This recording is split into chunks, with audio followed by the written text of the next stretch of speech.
আজি ৰাতিপুৱাৰ চাহকাপ ৰুটি দিয়ে খাওঁ বুলি ভাবিলোঁ আৰু মানুহজনে এয়া ৰুটিকেইখন গৰম কৰি আছে পেটত অকণমান। যোৱাকালি ৰাতি আমি ৰুটি খাইছিলোঁ আৰু এইফালে এয়া চাহ বহাই দিলোঁ। চাহত অকণমান আদাও দি দিছোঁ।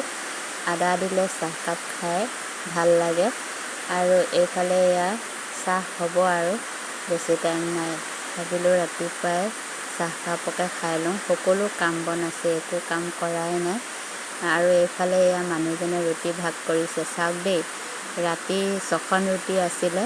মই ভাত খাম বুলি কোৱাৰ কাৰণে মানে 6খন ৰুটি থৈ দিছিলে, কিন্তু মই এখন ৰুটি খাই দিলোঁ। ৰুটি খাই দিয়াৰ কাৰণে 5খন ৰুটি থাকিলে। আৰু এতিয়া মানুহজনে এয়া এখন 3খন প্লেটত দি তাৰপৰা এখনে আধা আধাকৈ ভাগ কৰিছে। দেখিছেনে? কাকো অকণমানো বেছিকৈ বোলে খাবলৈ নিদিয়ে, এয়া আধা আধা দি দিছে। দেখিছেনে?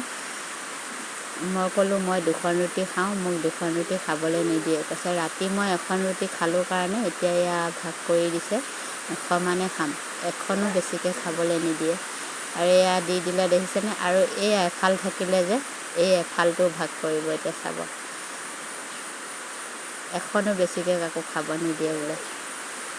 আৰু এয়া ধুনীয়াকৈ এয়া ভাগ কৰি দিছে। এয়া চাওক কিমান চিকটা, দেখিছেনে? এখন আধাখিনি ৰুটিও কাকো বেছিকৈ খাবলৈ নিদিয়ে বোলে। তেওঁ অকলে কেলৈ খাবা, আমি সমানে চবেই ভাগ কৰি খাম। তাৰপৰা সেইটো কাৰণে দিব দিলোঁ। আৰু এইফালে মই এয়া চাহ বাকিব লৈছোঁ। চেকনিখন নাই, চেকনিখন এন্দুৰে গাঁতত সোমোৱালেগৈ।